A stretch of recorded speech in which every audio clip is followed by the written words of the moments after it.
Okay. I've accepted that, so that looks like it'd be doing it.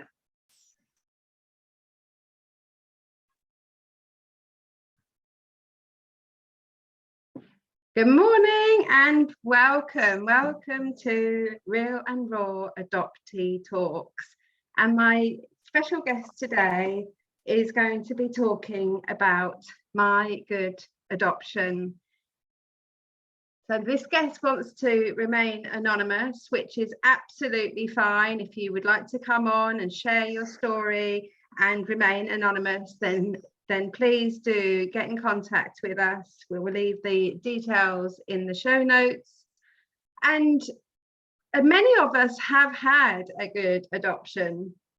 Many of us have had a not so good adoption. So it's a place to start talking about how we have had an enjoyable experience. And although it has been a good adoption, maybe we have experienced some type of trauma within the adoption, but we still had what we would call a good adoption. So welcome to our radio show today. And so let's start with what makes your adoption a good one? Hi there, thanks for having me here today. So what makes my adoption a good one? There's so much to that. I've always been surrounded by love. I was adopted into a fantastic family. Mum, dad, brother, aunt, uncle, grandparents, great grandma, everyone. There was just never a question of not feeling loved.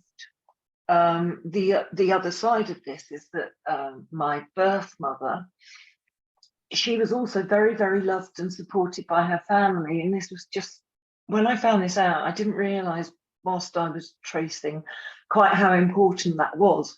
But when I found out that she had been very, very supported by her family, there was shame. She was made to feel shame. It was the 60s and a very religious family. But she was given options and she was supported entirely throughout the process. She had one of her sisters at the birth,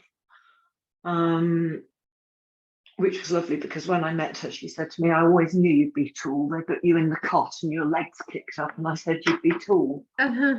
And she said to me she was really tiny, and she said to me, you really are tall, aren't you? I'm 5'10". You are tall, yeah.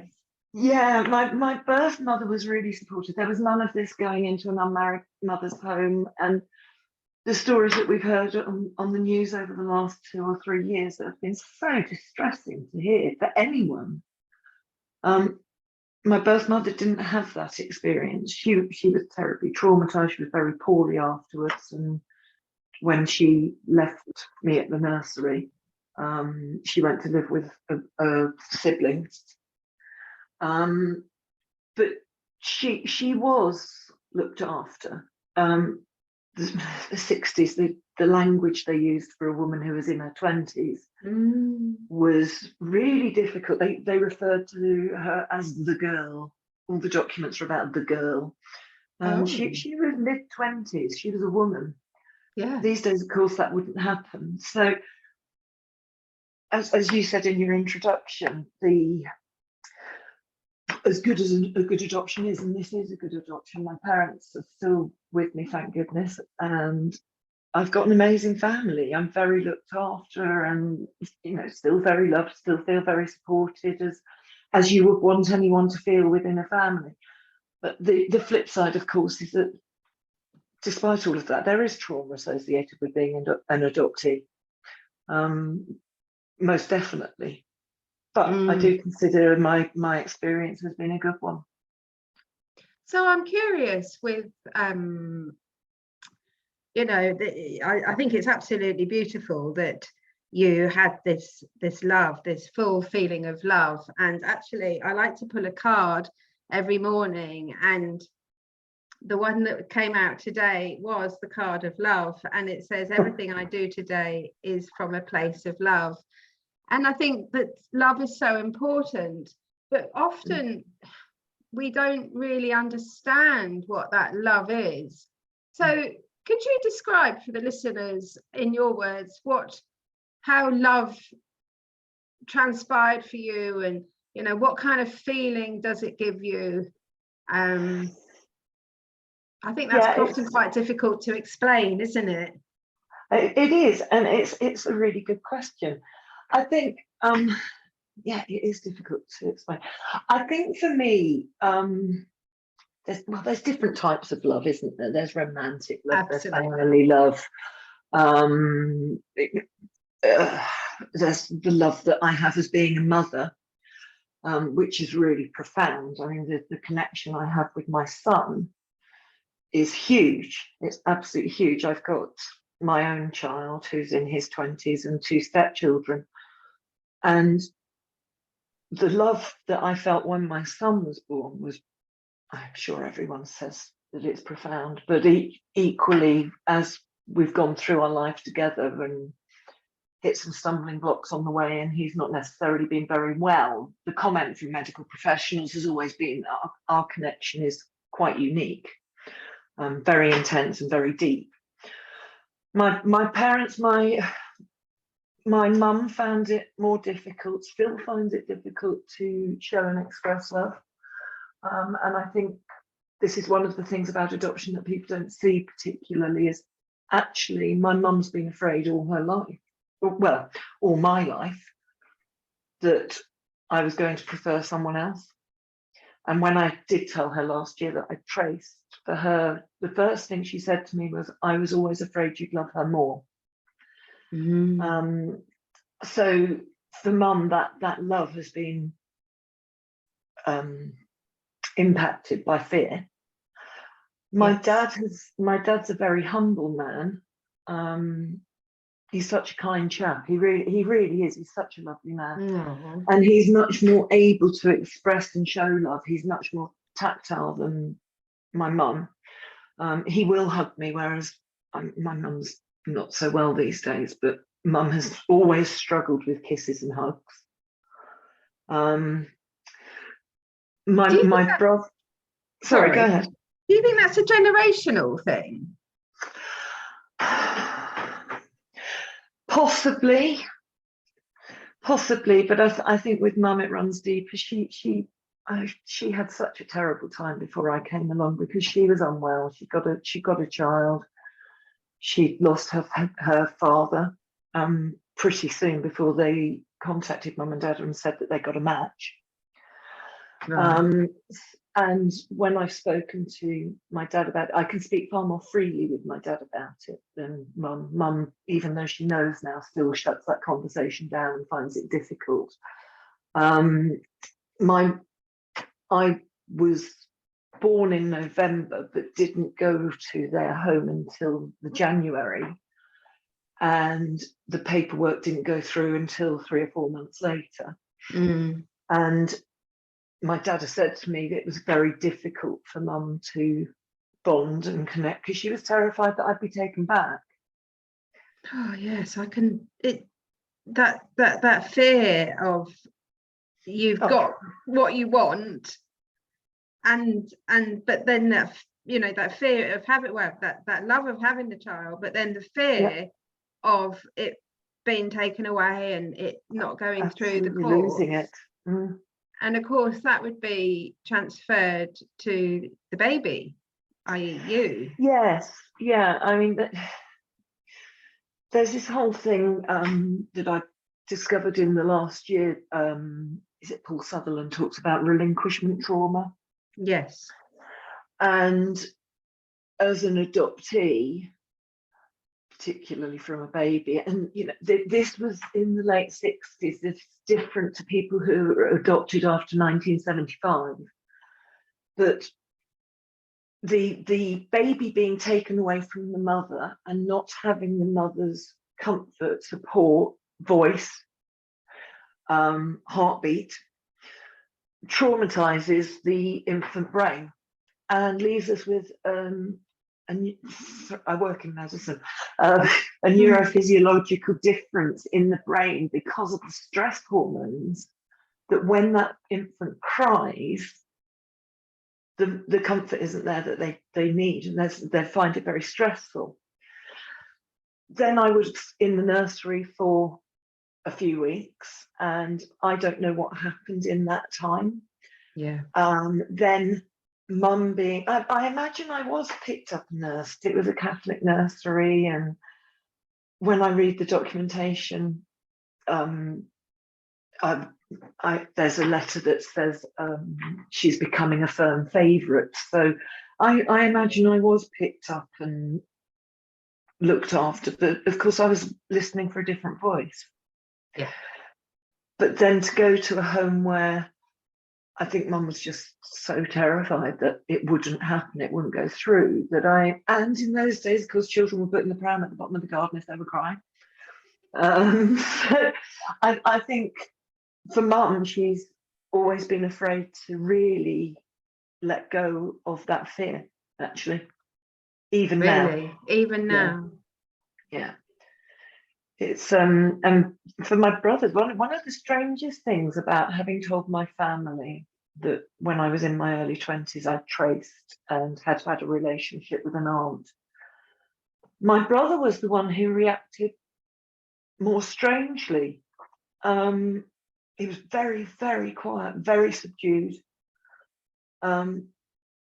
I was my birth mother's only child, and my brother's response was, well, I'm glad there aren't any other siblings out there. But of course, I said to him, well, I don't know that because I don't know my father's side. Of course. So my brother, his reaction really threw me, because dad in particular had been so cool, and mum obviously was terribly upset. But in telling my brother, I really felt that I'd hurt him so badly. And he hasn't mentioned it at all since. We had dinner a week later, and that was kind of him saying it's all okay. And of course, now I'm thinking, now that I've actually had that reaction from him, because we were told never to talk about it. Being adopted was a big secret. Right. Which messes with your head when you're growing up. So you knew from an early age, did you? Yes, yeah. I seem to remember asking my mum what did that actually mean, and her telling me that another lady had me, but she couldn't keep me. I seem to remember that, and Dad said that would make sense. We used to have bedtime stories about the adopted princess, and her name was, and I'd forgotten that. So I kind of always knew, but equally I was always told that it was our family secret. We didn't share that. We were to keep it quiet. My brother had been told the same thing. And he would have been 4 when all the paperwork and the court was done. And I think the impact on him, I've never really considered it. The impact on him is enormous. He says he doesn't remember. I think probably he does, but isn't able to talk about it. And of course, we've just had this big family secret, which is why I couldn't tell Mum and Dad that I'd traced. Right.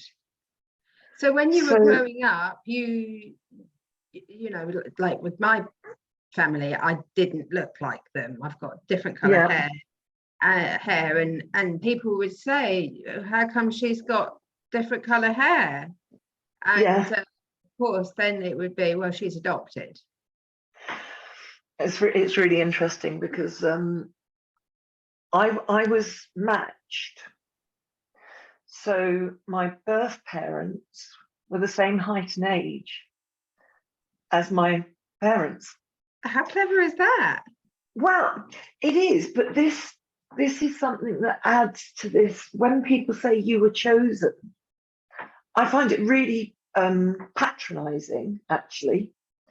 And of course, adoption from the 60s and before then is shrouded with secrecy.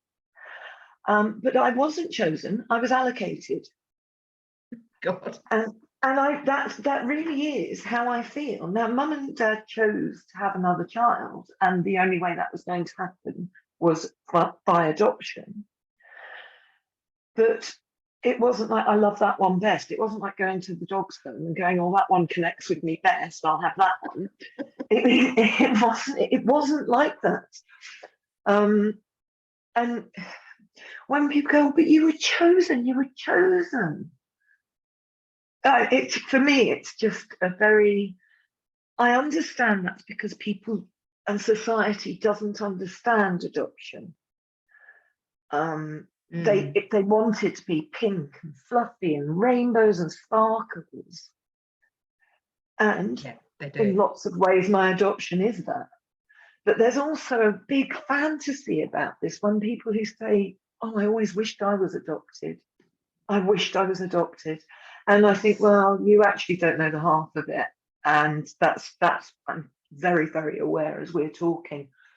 There are so many people who haven't had the experience that I've had, who've had terribly traumatic childhoods and adoptions. I'm very aware of how fortunate I am. But, you know, the phrase tummy mummy, I mean, really? Come on, I'm an adult. Oh, your tummy mummy must have loved you. Really? Come on, let's be less secret. Because secrets, in my opinion, are no good. We had no secrets in my family with my son. We had surprises, but I was so determined that he wouldn't have that concern and worry all the time about anything. I'm probably messing up in another way because as parents we do that, don't we? But he, my son had no secrets. We didn't use that word, and I just think this is why this is so valuable. What you're doing, Anna, just getting the dialogue going, and being able to, having told my parents that I've traced, I am now able to tell my story. And I thank you enormously for that opportunity. I've had a lot of counselling I've had counselling throughout my life really, but the most successful counselling the last 2 years. And we're all on a journey, aren't we? All of us in our lives, whether you're adopted or not. But I think people in society don't know what to say to the person who eventually confides that they're adopted. Well, it's often, have you met your natural mother? That's always generally the first question. Did you always know? Is another one. Yes. And that curiosity, which opens up a dialogue, and some people are open to that, and others are not. Yeah, it's as I say, I just think people don't know what to say. And I can understand that, but equally oh, I always wished I was adopted. Have you found your mother? And the tummy mummy conversation is just, I think it is a reflection on people not knowing what to say because adoption is not properly talked about. No, because they think it's all fluffy. I must admit, I've never heard the tummy mummy one. Okay. I'm glad. Perhaps as a child I might have heard that, but it's not committed to my memory, so I must have not liked it. Yeah, I have to say I only heard that in the last 6 years and couldn't believe it. I was like, what? Surely not. Yeah, that is something you might say to a 6-year-old. Exactly. Yeah, so you mentioned that you've had some counselling, and so what did that entail? Oh golly, so I've had different types of counselling. So my mental health throughout sort of my early teens and into my adulthood has struggled, and I've always, what has gone with being adopted is this feeling that you have to have of gratitude. Well, you don't have to have it, but it's there. And so consequently, I spent my life trying to please other people and desperately trying to please my family. And again, this links into the relinquishment trauma that I mentioned earlier. I think that's a really bad phrase, actually, relinquishment trauma, but that's the bit where the infant's brain changes. So I've spent a whole lifetime trying to please other people, trying to be loved, trying to get approval from anyone and everyone who would give it to me. So I've made some really bad decisions in the past, really, really bad decisions about relationships and just being desperate to be wonderful, which of course no one can ever be. And approved of. We've all got our flaws. Yeah, we've all got our flaws. So I've had counselling in the past for sort of depression and anxiety, but I also had counselling on the day that I was given my birth certificate with my name on it, and I had to see a social worker who gave me the certificate and explained my name and that there was actually a family link within the name that I'd been given with my birth mother. It had my birth father's name on it as well. And the counselling was, how does that make you feel? Are you okay? And then I was sent, I went back to work. And I was reeling. I mean, I tried to hide my shock by being euphoric. And I think probably everyone at work, I was only 18, I think they would have thought I was an absolute nutbag. Because I didn't know what to do with that information and that how I felt about it. And of course, I couldn't tell my mum and dad that I knew. No. So it's another secret. Absolutely, another secret. So that counselling was a disaster. Another disaster was I had very severe depression when my marriage broke down, and I was really poorly. I got a son who was not coping with the change in the family circumstances and not coping with the change in me.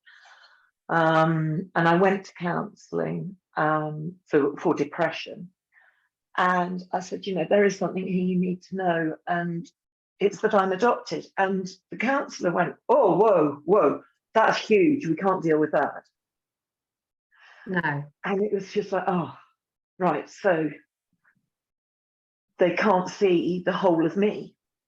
They've taken that bit. They've made me disparate, which adds to the mess in my head at the moment anyway, because I was really struggling with rejection. Having found my natural mother, she didn't want to meet me. So I'd had that double rejection. I was going through a divorce and I was in a complete mess. And this particular person couldn't cope with it, or wouldn't. It's more wouldn't because, and this is where my current counsellor has been so incredible, counsellors are told that they are not allowed to counsel adoptees unless they've had adoption counselling training, which is apparently few and far between. And I was talking to my counsellor about this yesterday. From the word go, she was completely transparent with me. She was very specific that she would need to go and get supervision about what level we could integrate my adoption to my story and my mental poor health. And all the strange behaviours that I've had, just throwing myself on the sword for everyone and anyone. She took the supervision, and the supervision came back that yes, we could talk about it because it was me. The difference was she wasn't counselling me for trying to do a tracing journey. Yeah. But she actually was able to see how my story had impacted on my life, and there's a lot of sadness about adoption as well, and I do feel that there's so much sadness. I think that my natural mother had a terrible time emotionally. She did, even though she was supported. My mum's still feeling it. I think my dad, he's wanted to talk about it more, but hasn't, because mum couldn't actually. So the counselling that I've had over the last 2 years has been the most amazing counselling, actually. And it's the only time, I counsel on and off throughout my adult life for one thing and the other. And it's always the adoption bit has been like, right, we can't do that. So I almost took it personally. It kind of underlined the fact that being adopted was another taboo. It was another thing that people Yeah. weren't going to deal with. So Yes. to have someone who actually gets the fact that things that trigger me or make me sad, birthday, Christmas, those are days that I'm very reflective. You can't help wondering what if. Not that I would change my family in any way, but the fact that she has taken me as a whole integrated being and not left the adoption out of it has been amazing. I'm more well now probably than I've ever been. That's amazing. That's so good to hear, because the adoption is the fundamental part of, yes, exactly. It's the starting point of the journey, isn't it, really? Absolutely. Before you've even before you've been born, there's this emotion that you are going to be growing up in a different family. Yeah. And so the counselling, is it has it got a particular name? Because I hear the psychodynamic counsellor or the psychotherapist. I think it's integrated therapies. Right. I think that's what you would call it, is integrated therapies. That's a really good starting point then for our listeners that are looking for a counsellor, because like you say, it's very difficult to find somebody that is adoption competent. Yes.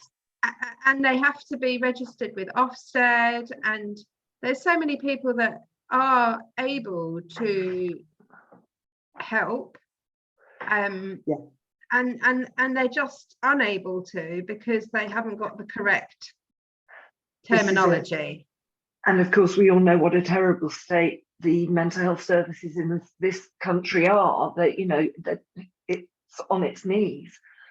Absolutely. So to finally get to a counsellor who then tells you that they can't help you because of that is, it's huge and frustrating on both sides. Yes, yeah. I mean, what this counsellor has done also is she's gone and done lots and lots of research with her supervisor. Has even considered, I don't know if she's doing it, but has even considered going and doing the Bernardo's adoption counselling training. So again, this conversation we're having and the fact that other people can hear what my experience has been can only be a good thing. Absolutely. So as a coach myself for adopted people and a healer, I think it's, I get often asked, you can't be doing that because you're not Ofsted registered. Well, actually, I'm a coach, I'm not a counsellor. So I will, we always have an endpoint, which I think is very useful if you're using counselling to have this place that you're actually moving to. What is it, the future that you want to, what is it you want to create? Because so many counsellors are just rummaging around in the past trying to unpack everything. Well, actually, sometimes it's just best to be left in the past. There's some things that we just can't be able to explain. Well, that's my experience of counselling anyway. It hasn't been, I'm so happy that you found a great counsellor, because my experience of counselling has not been, it's just not been good. Yeah, it's the fact that they want to take that part away from the problem. It just reinforces the fact that it's that secret bit. And I think these days, the adoptees these days, certainly after 1975 when the law changed, and now there's letterbox contact and things like that, I think that's a wonderful thing, an absolutely wonderful thing in many ways. But I'm sure there are other people out there who would completely disagree with that, from their own personal experiences of it.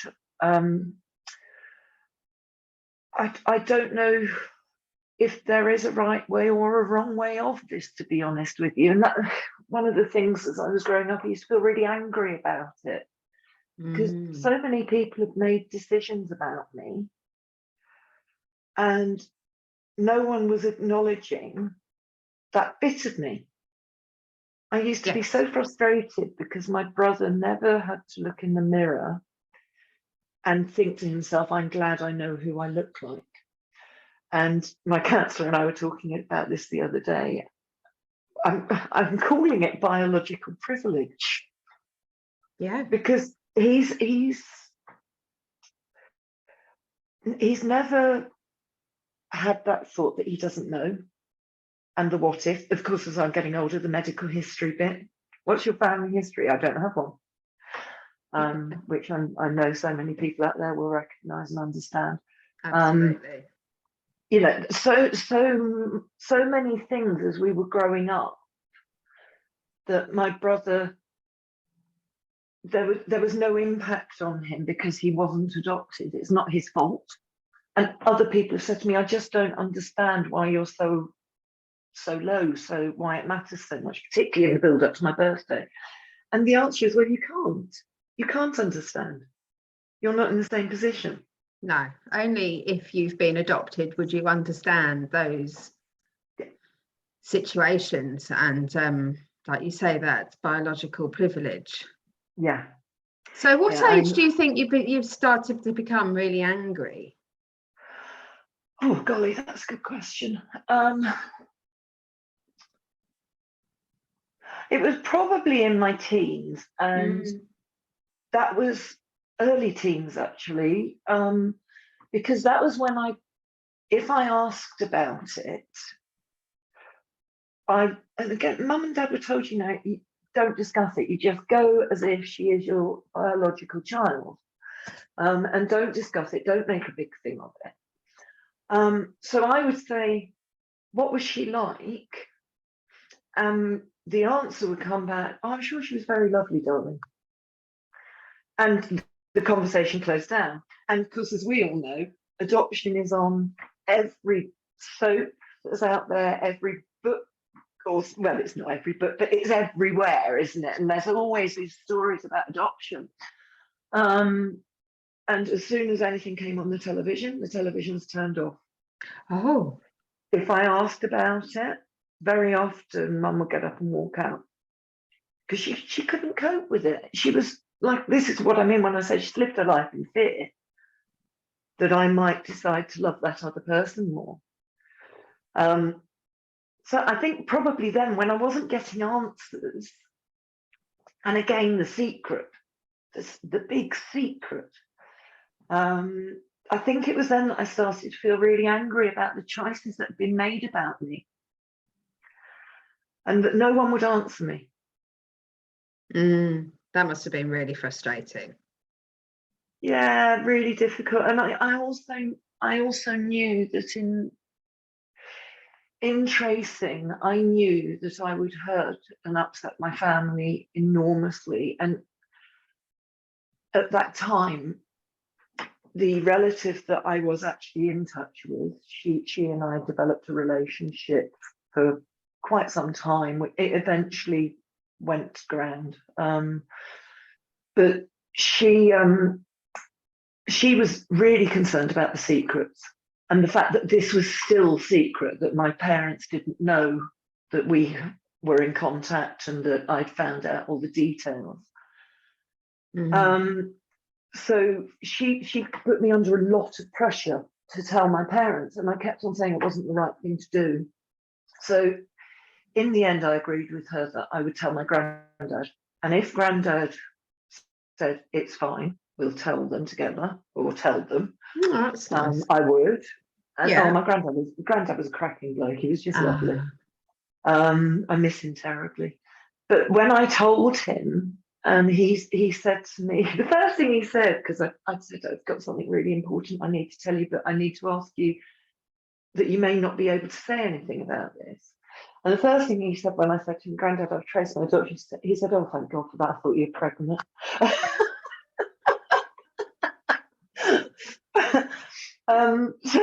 But Grandad actually said to me, no, you've made the right decision to not tell them, because it had been such a difficult build up to me being part of the family for my mum, and of course for Dad. Dad had gone through all the same things that Mum had gone through. Yeah, of course. You know, and I think, you know, Mum had miscarriages, and I think, you know, very often the men are left out of that grief, even now.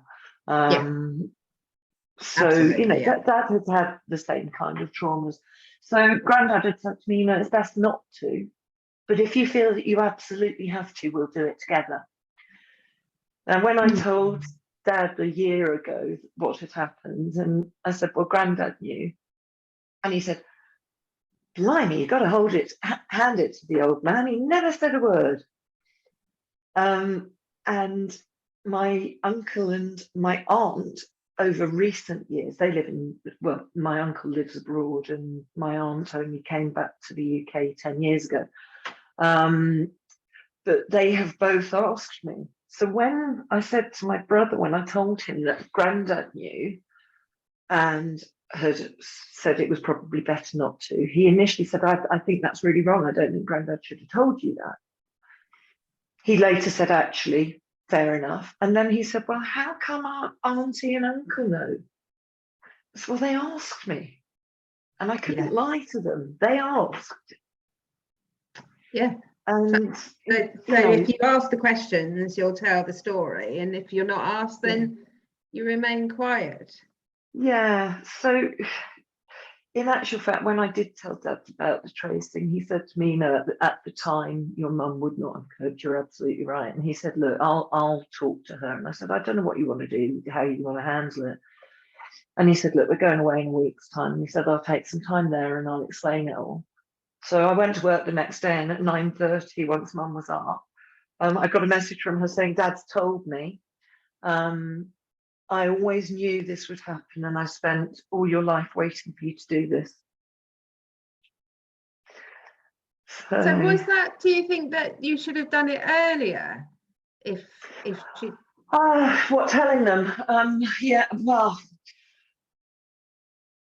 I don't know is the answer. I'm certain that at the time of tracing, it was the right thing to not tell them.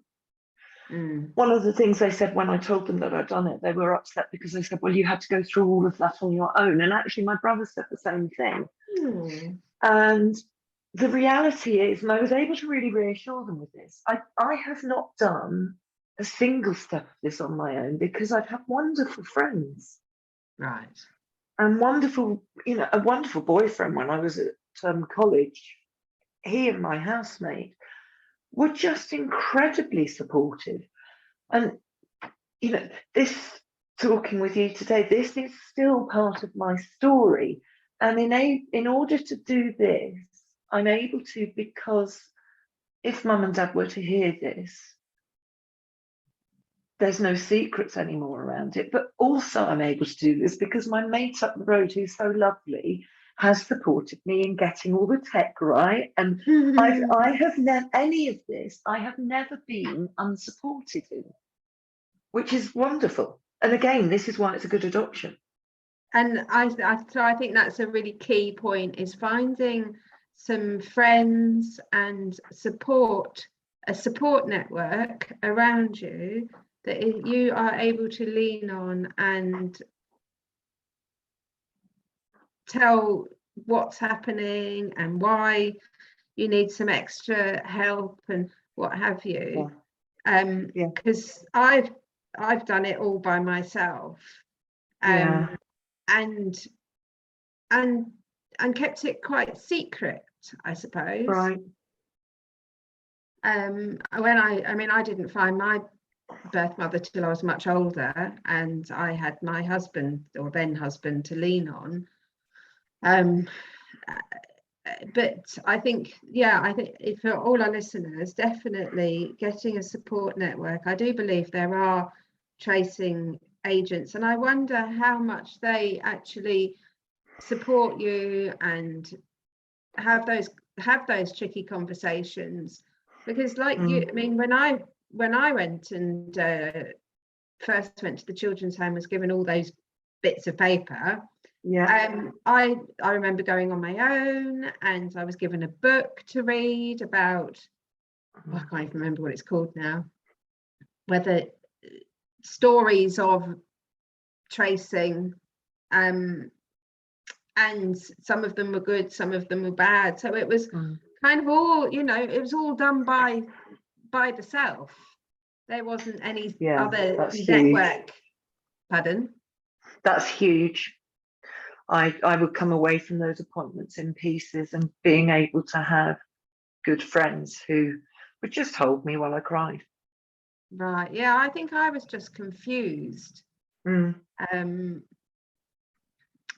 I was heavily into drugs at the time, and I probably just went and did something to numb the pain, I suppose. Which is another thing that we do, isn't it? Well, there's a strong link between adoptees and addiction. Absolutely. So what would you say are your long-term effects of adoption for you in particular? Yeah, I think, you know, I did grow up feeling, you know, feeling that secret. And certain, you know, I think one of the things that I played out all my life is this not being able to fail, not being able to let mum and dad down. I'm so glad that they got me, that they, you know, I have to be really good for them and do really well. So I've had a fear of failure all through my life, which of course has made me ridiculously competitive. I'm sure that's a driver behind it, that I couldn't possibly not do well for them. The relationship I have with my son, because he's my flesh and blood, he's mine. I grew him, and he's mine. And you know, that for me has been amazing. I would have liked to have had more children of my own, but I've got my other two stepsons, and who I adore, absolutely adore. And being a mum has been the best job that I've ever had. Amazing. Hated being pregnant. God, I hated being pregnant. but yeah, I was so sick. So sick, and then poorly afterwards as well. So I think sort of the long-term effects are the fact that I've had episodes of depression and haven't had the right counselling. So I've floundered for a long time.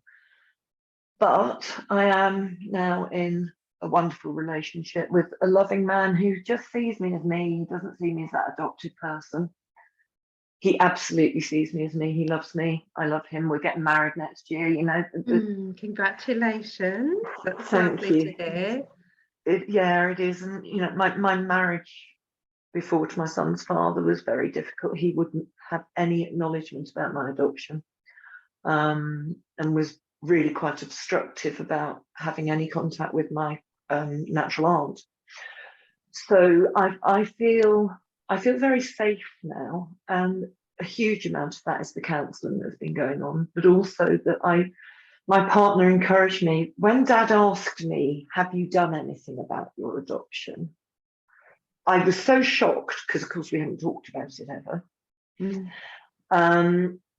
I went home and said to my other half, you know, Dad's done this, and he said, "This is your opportunity." He said, "Just don't pass this one by. This is your chance to get rid of the secrets. And if your dad's asking you outright, the time is right."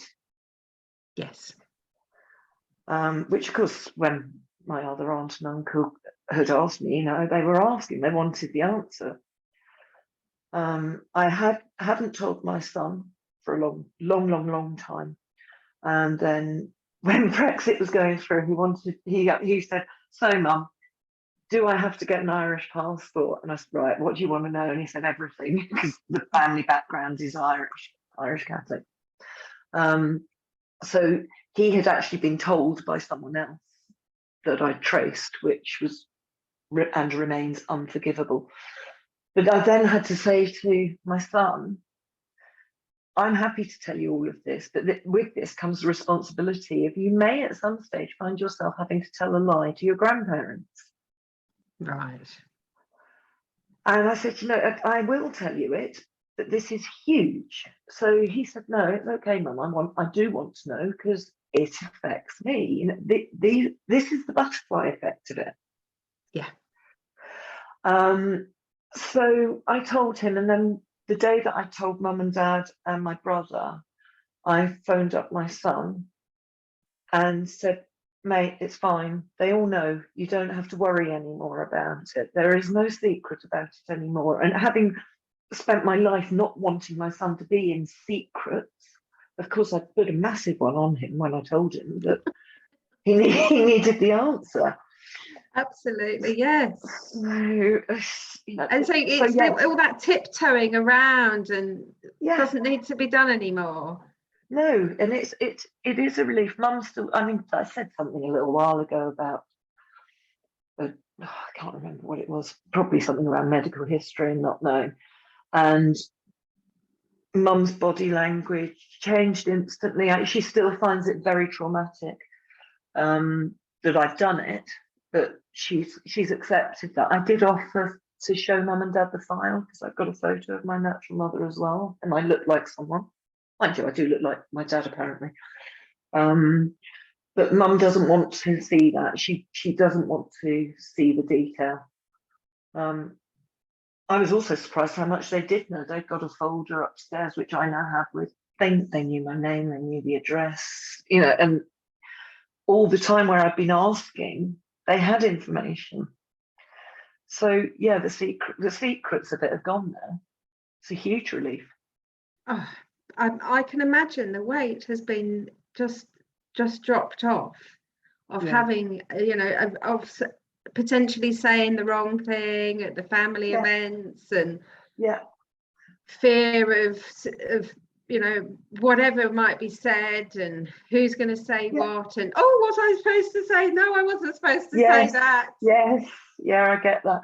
When I was pregnant, one of my relatives said, oh, well, you do know there's gestational diabetes in the family. And I went, really? And she went, oh God, I'm so sorry, I forgot. Yeah, people do forget, don't they? Yeah, which is lovely, because that means I am in, there's no question about who my family is. No. None whatsoever.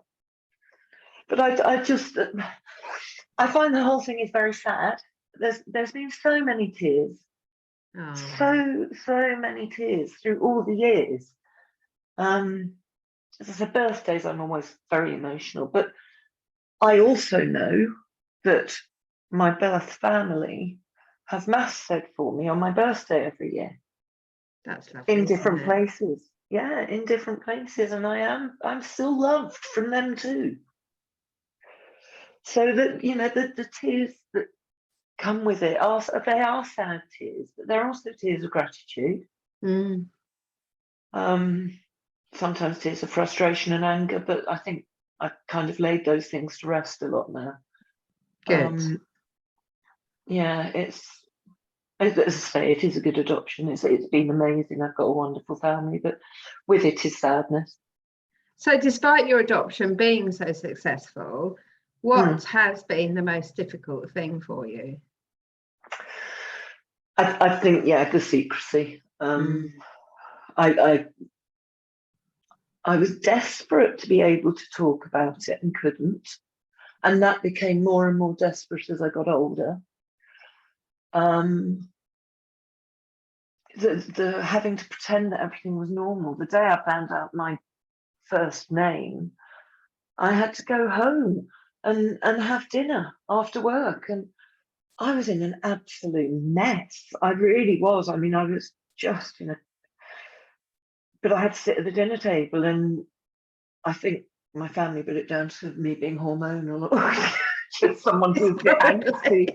Yeah, they probably did. It was probably like, oh God, here she goes again. So I think the secrecy has been the thing, and to break that cycle. That's That's is key, profound. isn't it? Yeah, it's profound. If I mention the A word, it's still difficult, but I'm not going to bury it anymore. I will talk about it. I will mention it. I'm not going to wave it in front of my family like a flag. I'm not going to wear it on my sleeve. But I'm also not going to be made to feel like I can't read that book or watch that program with them because it's on there. Mm. One of the things that Dad said was the problem with adoption is when it's portrayed on television or in books, it's always the adoptive parents who are awful. And actually, that's very often the situation, isn't it? That the adoptee is portrayed as the adoptive parents being awful. And so, again, this opportunity today to say that my parents haven't been awful. They've been fabulous. They're wonderful. I love them. Through to my core. That's so great to hear. Yeah, I think that sometimes I had a good adoption and my parents are also wonderful, and I wanted for nothing, and I was treated the same as my sister. But even through all of that wonderfulness, there's always the trauma of the relinquishment. And so I just want to touch before we finish is about this infant brain changing at relinquishment. Can you speak more about that?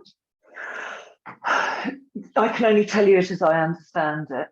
Mm-hmm. So when the baby cries and the birth mother or father, because often the birth father's all the way through the pregnancy, they're used to those voices and that sound. When a baby cries and isn't comforted by the familiar voices, they feel stress. It's a primal feeling. And so the brain's response to that is to release chemicals, stress chemicals. And those, the infant brain is it develops so fast that those chemicals get laid down in the brain, and the brain of somebody who has gone through relinquishment is physiologically different to the brain of someone who hasn't. There's a difference because of the trauma.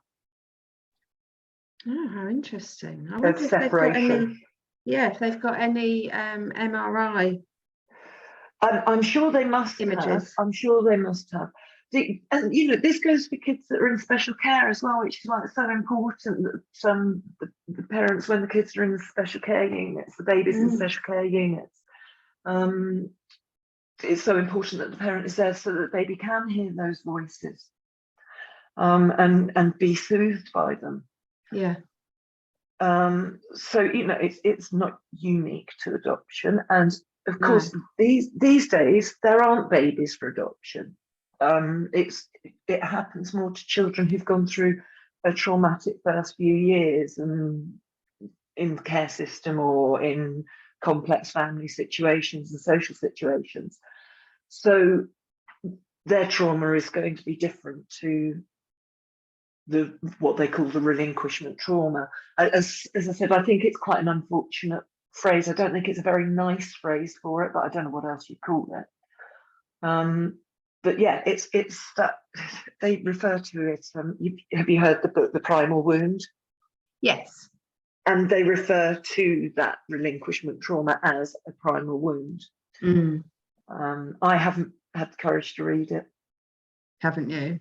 No. I do actually have a course, put my teeth back in, specifically around the 7 core adoptee wounds, which are outlined in that book, and one other which is I've added in, which is kind of around addiction, which I think that we suffer with, whether it's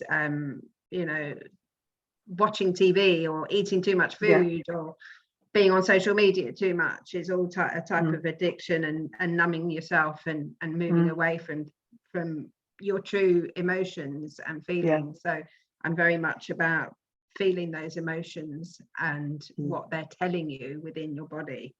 Yeah. So Yeah. if any of the listeners would like to know about my course, which is actually called Limited to Limitless, then please, I'm going to pop into the show notes a download that you can receive, and then we'll send you the foundations of that course as a gift from me.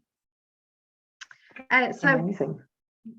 it is amazing. It's an amazing Yeah. course. I've really enjoyed making it and doing it and doing the processes myself, although they have been a little bit challenging at times, but coming out the other side stronger and fitter has been amazing. Yeah, because of course it's anything like that is you're going to reflect yourself, aren't you? And absolutely, yes. I can't teach this stuff if I haven't done it myself. No, exactly. And certain things unexpectedly trigger a response, don't they? And things that you think, crikey, where's that come from? Yes. I can be jogging along quite nicely with my life, and then something happens and it totally derails me, because being adopted is emotional. Yes, yeah, it is, absolutely. It's just another added thing to bring it in everyday life. Some people wouldn't get triggered by particular things, and for us we do. So as my last question, I wonder what you would want other people to know about adoption. What would you wish for other people? Yeah, what would you wish for other people to know about being adopted?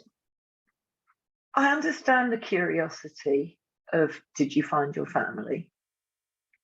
And very often it's, did you find your mother? And most people kind of stick to that, from what I understand. I think that it's having the conversation, but without being trite about it. Yes. Yeah.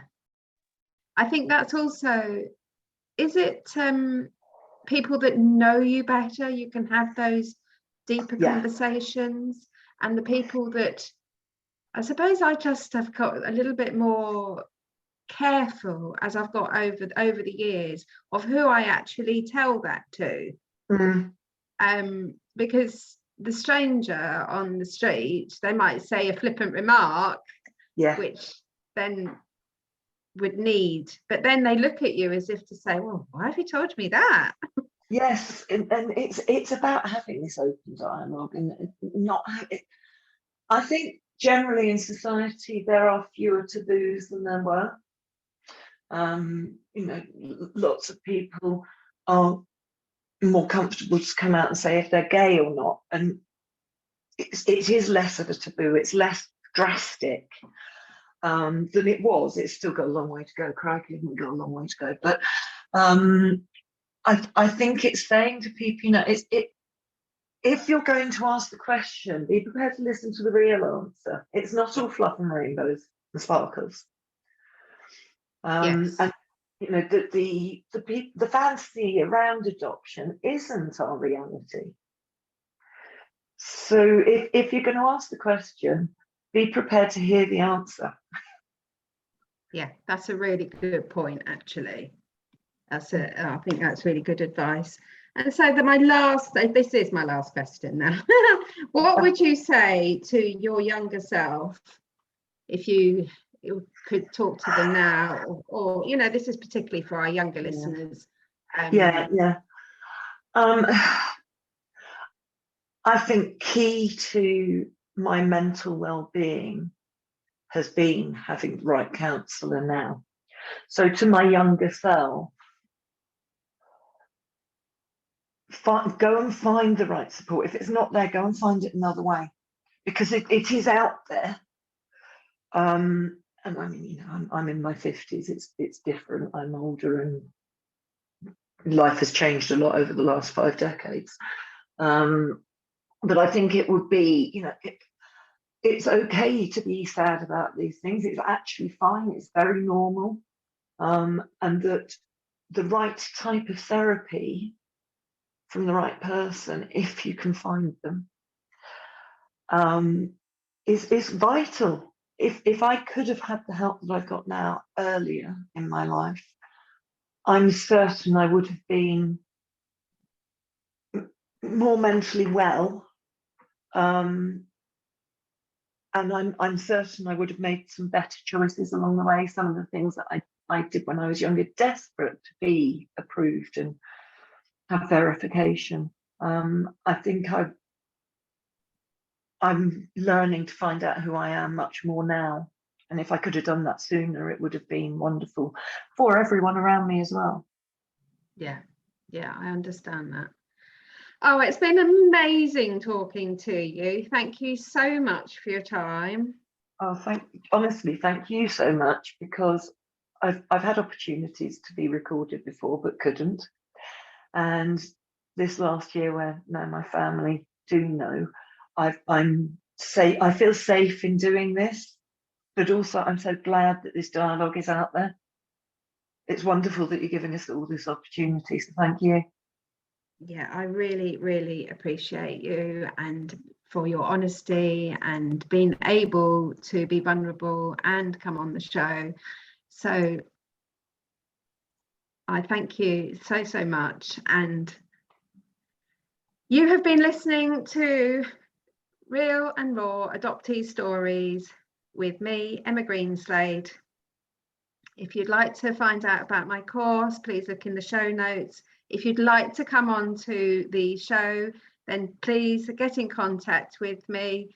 Again, the email is in the show notes, and I look forward to seeing you in the next episode. Bye bye for now.